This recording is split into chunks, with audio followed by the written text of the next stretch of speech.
Aujourd'hui, on teste un pot pas comme les autres, le Leo Vince GP Evo 2. Il ne ressemble à aucun autre pot d'échappement sur le marché. La gamme GP de la marque Leo Vince intrigue beaucoup, et notamment vous dans les commentaires. Nombre d'entre vous m'ont demandé de le tester parce qu'on ne sait pas à quoi s'attendre avec ce pot d'échappement. C'est pas un pot de détente, c'est pas un pot type origine, mais qu'est-ce que c'est? Leur look et leur design est tout droit inspiré des pots d'échappement des MotoGP, et ces pots d'échappement ne reprennent aucune ligne de ce qu'on peut retrouver dans les sites de vente actuels. Pourtant pas si récent que ça, ces pots n'ont jamais été copiés et représentent des véritables ovnis dans le marché des pots d'échappement des moteurs de temps. Il est beau en tout cas, enfin au moins sur la photo, on va s'en assurer en le déballant qu'il est aussi beau qu'il en a l'air. Mais s'il est que beau et pas très performant, est-ce que ça vaut le coup? Bon, on fait cette vidéo, c'est pour s'en assurer. Et s'il a jamais été copié, c'est peut-être qu'il y a une raison, non? Bon.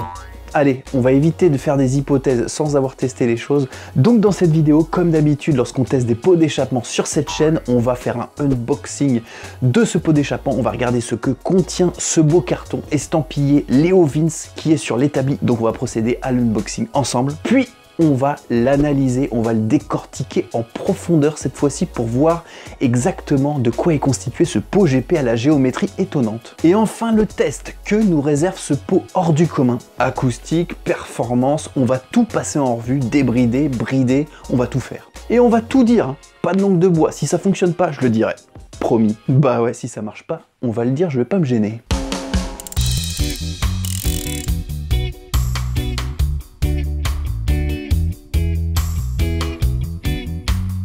Qu'il est intriguant ce pot GP. Vous voulez l'ouvrir, hein? Allez, on fait pas durer le plaisir. Hop. Alors une belle boîte, des cartons de protection, ça se comprend vu la bête que c'est. Allez, on ouvre le cadeau de Noël. Du carton. Est-ce qu'il y a quelque chose sous ce carton? Encore un carton de protection.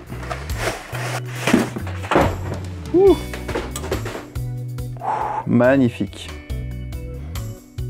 Magnifique. J'en perds mes mots, je ne sais plus quoi dire. C'est le plus beau pot que j'ai déballé. Un revêtement inox, à part sur le coude d'entrée, mais tous les revêtements sont en inox. Ça brille. Les soudures sont parfaitement faites au TIG. C'est une œuvre d'art. Le pot d'échappement est estampillé GP Evo 2 en relief sur le pot d'échappement. Franchement magnifique. Et bon, je suis pas bilingue, hein, mais je crois qu'il est fait à la main. Donc un pot d'échappement coupé, roulé, soudé à la main. Alors mes premières impressions quand même me disent que le coude à l'entrée au droit du cylindre est quand même étroit. Bon, la bride, ça ne m'étonne pas, est présente à l'entrée du pot. Il n'y en a qu'une seule apparemment. Donc on a sans surprise un cône divergent qui commence à peu près par ici. Et après, mystère, je ne sais pas de quoi est constitué l'intérieur du corps du pot d'échappement, parce qu'entre la fin du cône divergent et l'extrémité du pot d'échappement, il doit sûrement y avoir un cône convergent et vraisemblablement une zone ici qui permette de gérer l'acoustique, mais c'est un grand mystère quand même pour moi parce que je ne sais pas de quoi est constitué le GP Evo 2 à l'intérieur. On va laisser de côté le pot d'échappement, on va regarder de quoi est constitué le pack et on reviendra sur l'analyse fine du pot d'échappement dans la deuxième partie. Hop. Voilà, ça c'est le carton, on s'en moque. Alors si on fait un peu le tri, on a une information technique. Ah, c'est pas mal ça. Un petit plan de montage. Donc ça, c'est un petit adhésif qui rappelle que le pot est homologué. Mais si je me le rappelle bien, il y a la même plaque qui est notée juste derrière, effectivement. Donc pas besoin de cet autocollant pour montrer que le pot d'échappement est homologué. C'est inscrit dessus. Donc on a ici les 3 ressorts d'embrayage fournis avec le pot d'échappement pour permettre un accrochage de l'embrayage un peu plus loin dans les tours. Et on a tout le jeu qui permet de fixer le pot d'échappement au carter. Donc on va passer en revue de quoi il est constitué. La petite équerre là, qui permet de fixer de manière réglable en plus. Et puis estampillé Leo Vince, c'est léger, etc. C'est plutôt bien fini. Ça permet de fixer le pot d'échappement avec un petit degré de liberté de réglage, ce qui est jamais négligeable sur les pots d'échappement adaptables. Et qu'est-ce qu'il y a dans ce petit plastique? Pouf. On a bien 2 vis pour fixer le pot d'échappement au carter et on a un joint de pot d'échappement. Et c'est marrant, c'est le même joint de pot d'échappement que les pots d'origine. L'assemblage d'ailleurs avec le cylindre est quand même étrange. On a une espèce de petite collerette et le joint de pot d'échappement viendra tout autour de cette petite collerette. Et dans ce petit catalogue, qu'est-ce qu'il y a encore? Une notice de montage, très bien. Qu'est-ce qu'il y a d'autre? Une notice de montage des ressorts, bon, il l'explique en 2 lignes. Je ne sais pas si on y arrivera avec les 2 lignes. Et des conditions de garantie. Bon, ça nous intéresse très peu. Voilà, plutôt complet.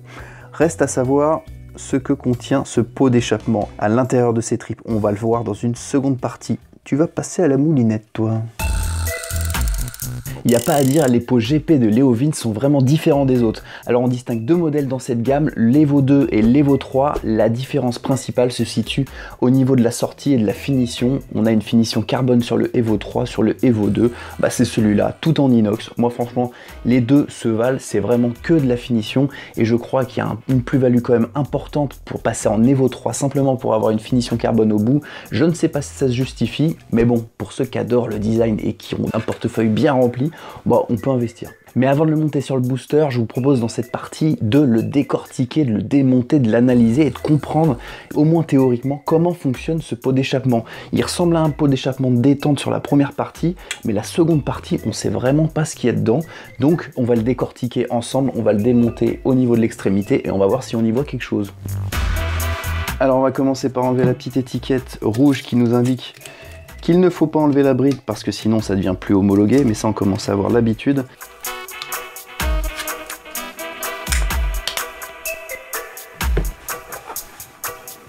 Voilà, tout beau. Alors sur ce pot, rien de plus habituel sur l'entrée du pot. On a un coude, un collecteur, puis un cône divergent. Par contre, ce qui est un peu intriguant sur ce pot d'échappement, c'est la suite. Toute cette partie cylindrique, on ne sait pas trop ce qu'il y a à l'intérieur. Mais on remarque qu'il y a 3 vis, donc on va profiter de ces 3 vis pour essayer d'en savoir un peu plus sur le pot d'échappement. Qu'est-ce qu'il y a à l'intérieur de ce pot d'échappement entre la fin du cône divergent et l'extrémité du pot.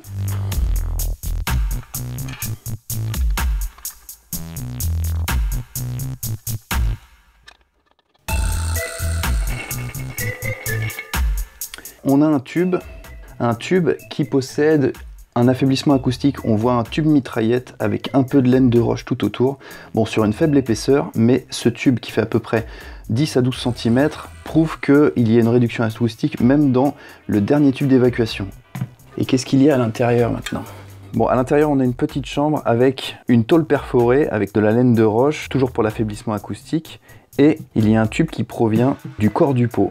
Au fond, on distingue une tôle plate duquel sort ce tube qui est à peu près du même diamètre que celui qui est actuellement sur l'établi. Donc on a une chambre acoustique en fait avec une chicane. Ok, et qu'est-ce qu'il y a dans cette partie-là? Alors il y a 2 possibilités. Soit ce pot d'échappement ressemble à un pot de détente, c'est-à-dire qu'on a un cône convergent qui rejoint ce tube-là qu'on vient d'apercevoir dans la chambre acoustique. Soit, écoutez, c'est le fond plat qu'on voit est un fond plat. Comment on va regarder ça? Il n'y a qu'un seul moyen, c'est de regarder à l'intérieur.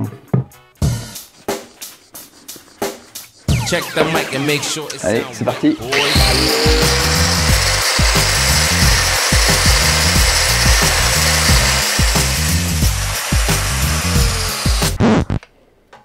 Vous m'avez vraiment cru? Non.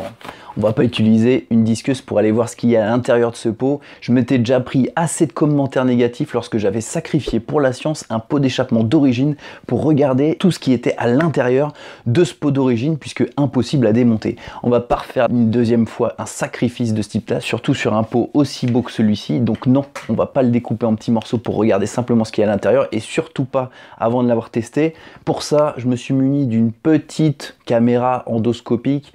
Donc on va pouvoir regarder ce qu'il y a à l'intérieur sans dégrader ce magnifique pot d'échappement. On y va.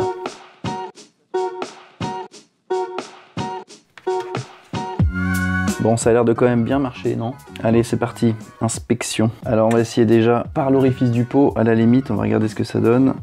Donc on passe à travers la bride. Donc pour le moment, on a un conduit lisse. Donc on se distingue bien quand même l'extrémité du pot d'échappement. Donc ça ressemble à la tôle qu'on voit de l'autre côté, qui a l'air d'être une tôle plane, donc il n'y a pas de cône, et on a un orifice en son centre, qui a l'air d'être le tube qu'on voit de l'autre côté. Donc très peu de tôle à l'intérieur. On a bien aussi un revêtement acoustique à l'intérieur de cette chambre-là, une tôle perforée avec de la laine de roche. Bon, on va voir ce que ça va faire. On va faire un petit tour de l'autre côté pour voir à quoi ça ressemble. Et de l'autre côté, donc dans l'orifice de peau, on a bien l'isolant acoustique avec la tôle perforée au fond, donc la tôle plane. Et on a le tube mitraillette qui traverse cette tôle plane qui est bien le fond du pot d'échappement de la première chambre. Voilà, on a tout ce qu'il nous faut. Pas mal cette petite caméra. En plus, ça vaut pas un clou. J'ai donc mesuré le pot sous toutes ses coutures. Les différents diamètres, les longueurs, les angles, j'ai tout mesuré. Et c'est pas un pot comme les autres, ça va être difficile de comprendre ce qu'on va pouvoir obtenir simplement avec des mesures. Mais bon, on va quand même essayer. Pour l'analyse, on va comparer du coup ce pot d'échappement à un pot de détente, même s'il n'en a pas trop l'air. Mais il a quand même majoritairement la forme d'un pot de détente. Tout d'abord, le collecteur, il est très proche du Yasuni R, sauf pour deux choses. Dans un premier temps, l'entrée du collecteur. L'entrée du collecteur, je ne comprends pas pourquoi ils ont fait un diamètre aussi petit, 22 mm. C'est incompréhensible, sachant que le Yasuni R et Z ou même le pot Most ont un diamètre de 30 mm, voire 29 mm intérieur. Donc je ne comprends pas pourquoi ils ont limité le diamètre d'ouverture du collecteur à ce diamètre tout petit. Forcément, ça va brider l'échappement. Le diamètre de sortie du collecteur est égal à celui du Yasuni R à peu de choses près, mais ce qui varie, c'est la longueur du collecteur. Et un collecteur plus long, qu'est-ce que ça fait? Ça augmente la plage d'utilisation du pot d'échappement, mais ça limite la puissance. Mince! Donc tout cela mis bout à bout, rien qu'avec le collecteur, ça favorisera l'accélération et encore, mais ça pénalisera l'allonge. Et vous allez le voir, hein, tout le reste du pot d'échappement, c'est la même chose. Alors on y vient, le cône divergent maintenant. Eh bien, le cône divergent, il est en tout point identique à celui du Yasuni R. Donc là, RAS, ça va fonctionner pareil. La dépression se fera correctement, ça va attirer les gaz brûlés vers l'échappement. Pour le cône divergent, c'est tout bon. La chambre maintenant, elle est énorme, elle fait 12 cm de long, j'ai jamais vu une chambre aussi longue. Ça permettra d'augmenter la plage d'utilisation, mais ce sera au détriment d'une allonge à haut régime. Je vous l'avais dit, ce pot d'échappement n'est pas fait pour les hauts régimes, et ça continue. Alors là, le cône convergent, je ne comprends pas pourquoi Leo Vince a fait ce type de conception sur ce pot d'échappement. Avant d'insérer ma caméra endoscopique dans le pot d'échappement, j'aurais juré qu'il y avait caché là-dessous un cône convergent pour faire la même musique qu'un pot de détente et créer une contre-onde qui permet de réinjecter les gaz frais dans la chambre de combustion. Ça, si vous vous rappelez plus, je vous invite à aller voir les différentes vidéos que j'ai fait sur le sujet, sur le fonctionnement d'un pot de détente. C'est quand même très intéressant de le savoir. Mais là, je comprends pas, le pot GP Evo 2, il a un cône convergent, pouf, à 90 degrés. Forcément, là, le comportement du pot d'échappement va s'en ressentir. Un angle de 90 degrés supérieur à 18 degrés, limite dans la théorie des pots de détente. Donc, ce sera au détriment de la puissance possiblement générée par ce pot d'échappement. Ça marchera pas. Et d'ailleurs, je l'avais testé sur le pot d'échappement maison que j'avais fait, transformer un pot d'origine en pot de détente. Ça n'avait pas marché, un angle supérieur à 18 degrés. La longueur du pot d'échappement me fait encore raison. Une longueur de pot d'échappement calculée depuis l'entrée du collecteur jusqu'à cette tôle à 90 degrés, 74,5 cm, le pot le plus long que j'ai jamais testé. Un pot de détente très long, je le rappelle, favorise les bas régimes. Donc là encore, le Leo Vince Evo 2 sera plus pour les bas régimes et pas pour les hauts régimes. On fera pas un record de vitesse avec ce pot, c'est moi qui vous le dis. Et le bouquet final. Le tube de fuite. Le tube de fuite, il fait 6 cm contre à peu près 54 cm si on cumule par exemple pour le Yasuni R le coude puis la longueur de la cartouche. Donc là encore une fois, un tube de fuite tout court va générer certes un non-échauffement du moteur, mais par contre ça sera au détriment de la longe. En conclusion de tout ça, on voit bien que le pot d'échappement, il n'est pas du tout fait pour la longe. Il est fait pour l'accélération, pour augmenter la plage d'utilisation, mais plutôt à bas régime. Mais bon, on fera pas des records de vitesse avec ce pot GP Evo 2. J'en suis sûr maintenant. Le test parlera, donc on va le tester.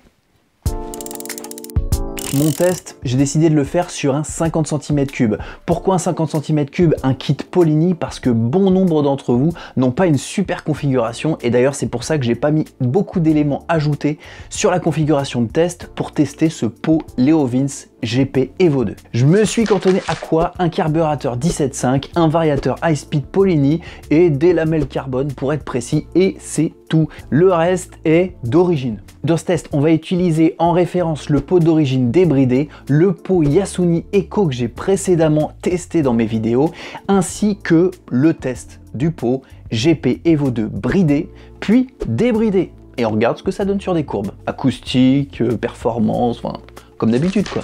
Concernant l'acoustique, avant qu'on commence le test, il paraît que ce pot d'échappement est d'une performance acoustique exceptionnelle. Enfin, c'est ce que disent tous les sites qui le vendent. On va voir ce que ça donne avec le test habituel acoustique qu'on a l'habitude de faire sur les pots d'échappement. C'est parti.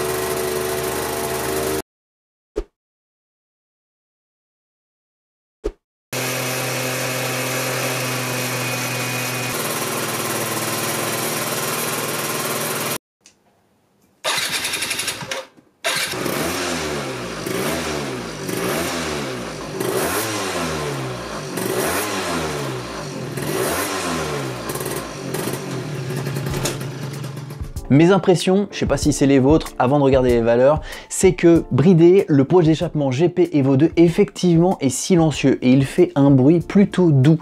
J'ai testé ça sur la route et j'ai trouvé que le pot était agréable à rouler. Le bruit est plutôt doux, feutré. Bon, ça reste un moteur de temps encore une fois, donc c'est pas non plus très discret, mais je l'ai trouvé plutôt agréable à rouler. Par contre, débridé, c'est une autre histoire. J'avais déjà mentionné ce type de bruit avec le pot Yasuni Z. Je trouve qu'il fait un petit bruit métallique, un peu désagréable à l'oreille. Ce n'est que mon impression, ça se trouve, ça fait un bruit désagréable, mais c'est pas pour autant qu'il fait beaucoup de bruit. C'est pour ça qu'on va regarder les résultats des tests tout de suite avec les courbes. Et bien au ralenti, que ce soit bridé ou débridé, il y a des bonnes performances, un petit peu moins bonnes quand même que le Yasuni Eco qui excelle en la matière. C'est quand même largement inférieur au pot d'origine débridé qui faisait pas exceptionnellement beaucoup de bruit, donc c'est plutôt pas mal au ralenti. Et à 5000 et 7500 tours par minute, ça se vérifie encore. Mais là, contrairement au pot Yasuni Eco, là cette fois le pot Evo 2 de chez Leo Vince joue le jeu jusqu'au bout, c'est-à-dire à tous les régimes, il possède une bonne acoustique, c'est-à-dire qu'on a un bruit ressenti plutôt agréable à tous les régimes. Donc ce que disent les sites qui vendent ce pot d'échappement est plutôt réel en fin de compte. Le pot d'échappement, que ce soit en bridé ou débridé, fait pas trop de bruit, plutôt agréable, donc un bon point acoustique pour ce pot d'échappement.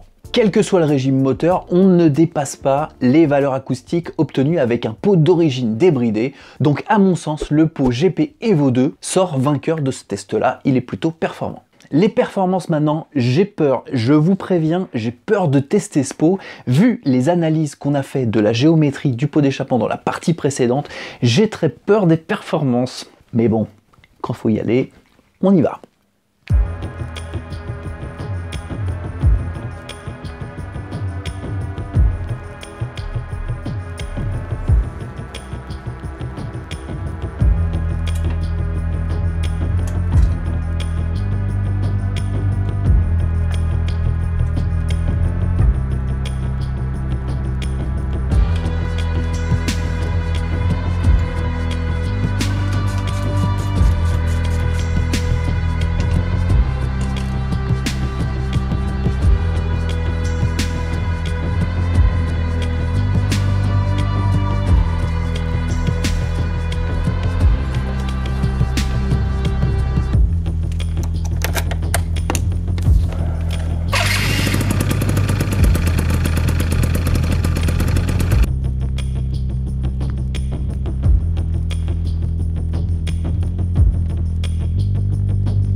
Les performances.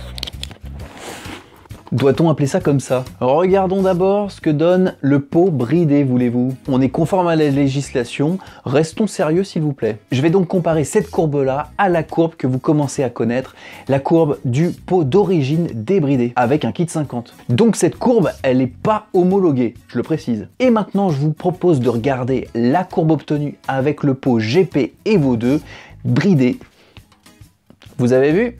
C'est quasiment la même chose. Donc Leo Vince a réussi le tour de force de faire homologuer un pot d'échappement qui, bridé, ressemble à un pot d'origine débridé. Eh, c'est pas mal quand même. À présent, passons aux choses sérieuses. J'ai enlevé la bride du pot d'échappement qui se situait au niveau de l'entrée du pot.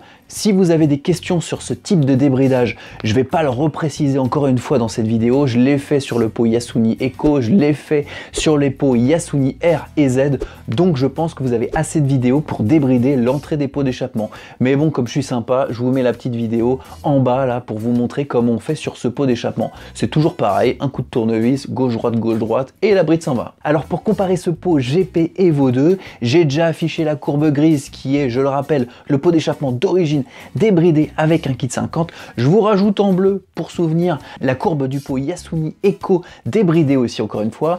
Et voici à présent, mesdames et messieurs, le pot GP Evo 2 débridé. Juste au-dessus du pot Yasuni Eco. Si, pas beaucoup mieux. L'accélération identique, mieux que bridé, hein, mais identique au pot Yasuni Eco. La pointe, 1 km/h de plus, c'est tout. Donc vraiment, pas de super performance par rapport au Yasuni Eco. Et pour enfoncer le clou, je vous raffiche la courbe du Yasuni R. Sans commentaire. Donc maintenant, ma conclusion sur le pot Leo Vince GP Evo 2. On y vient. Il est magnifique, c'est vraiment un joli travail de finition, un choix du matériau exceptionnel et un souci du détail. Ça, on peut pas lui enlever, il est beau. Niveau bruit acoustique, eh bien, on ne ment pas lorsqu'on vous dit qu'il est performant acoustiquement. Effectivement, il ne fait pas beaucoup de bruit, il est même agréable à rouler. Mais les perfs, où sont-elles? Je les cherche encore. Un tel travail pour très peu de résultats. Sincèrement, je comprends pas. Je pense que les ingénieurs Leo Vince auraient pu un tout petit peu plus travailler. Je suis sûr qu'on aurait pu avoir de meilleures performances avec ce pot d'échappement. Je me pose maintenant des questions. J'ai maintenant ma réponse. Hein. Il n'a jamais été copié, mais je comprends. Il y a quand même des points positifs dans l'histoire. Si vous cherchez un pot d'échappement et que vous ne souhaitez pas le débrider, que vous souhaitez rester dans la légalité, un pot d'échappement homologué, eh bien c'est un bon compromis parce qu'on obtient des performances équivalentes à un pot d'origine débridé sans le débrider. C'est pas beau ça? C'est le seul avantage, hein. C'est un pot discret, légal. Wouh! Par contre, débridé, vous avez vu le test, équivalent à un pot adaptable, un pot type origine débridé. Donc je vois pas trop l'intérêt. Si. À dépenser son argent. Il coûte à peu près 200 € chez certains fournisseurs. Chez Scootfast, il coûte encore moins cher, mais c'est quand même un prix important. C'est presque 2,5 fois le prix d'un pot Yasuni Eco. Donc, à ce prix-là, moi, c'est tout trouvé. Je prends le Yasuni Eco sans réfléchir. Si je parle seulement performance, bien sûr. Donc, ma super conclusion en 10 secondes seulement pour ceux qui regardent uniquement les fins des vidéos et qui veulent savoir ce que vaut ce pot d'échappement. C'est parti. Donc, un très beau pot légal pour ceux qui veulent ne pas le débrider et rester dans la légalité. Magnifique performance bridée, acoustique irréprochable et design hors du commun. Mais débridé, très peu d'intérêt. Passez votre chemin si vous recherchez la performance. Voilà, j'espère que vous avez apprécié cette vidéo sur le test du pot d'échappement qui intrigue tout le monde, le pot d'échappement Leo Vince Evo 2. Je pense qu'on a fait le tour, je pense qu'on a tout dit dans la conclusion de cette vidéo. Si vous avez le moindre commentaire ou la moindre observation, je vous demande de me l'écrire dans les commentaires et j'y répondrai systématiquement. Ne vous inquiétez pas, si vous posez une question sur un autre sujet, vous pouvez aussi l'aborder dans les commentaires, c'est fait pour ça. Si vous avez trouvé cette vidéo intéressante et si elle a répondu à vos attentes, vous pouvez très bien laisser un petit pouce bleu en bas, moi ça me fait plaisir et ça permet de faire connaître cette vidéo notamment et ma chaîne en général à d'autres personnes qui recherchent à peu près la même chose que ce que vous êtes venu chercher en regardant cette vidéo. Et si vous avez trouvé cette vidéo notamment et la chaîne en général général à votre goût, eh bien n'attendez plus, appuyez sur le petit bouton abonner avec la petite cloche, vous serez averti quand je poste une nouvelle vidéo et on pourra discuter ensemble régulièrement dans les commentaires, ce sera avec plaisir. Merci de votre fidélité, encore une fois vous êtes de plus en plus nombreux, le compteur d'abonnés n'arrête pas de grimper et c'est moi le plus heureux dans l'histoire. Sur ce, je vous dis à très bientôt pour une prochaine vidéo, ciao.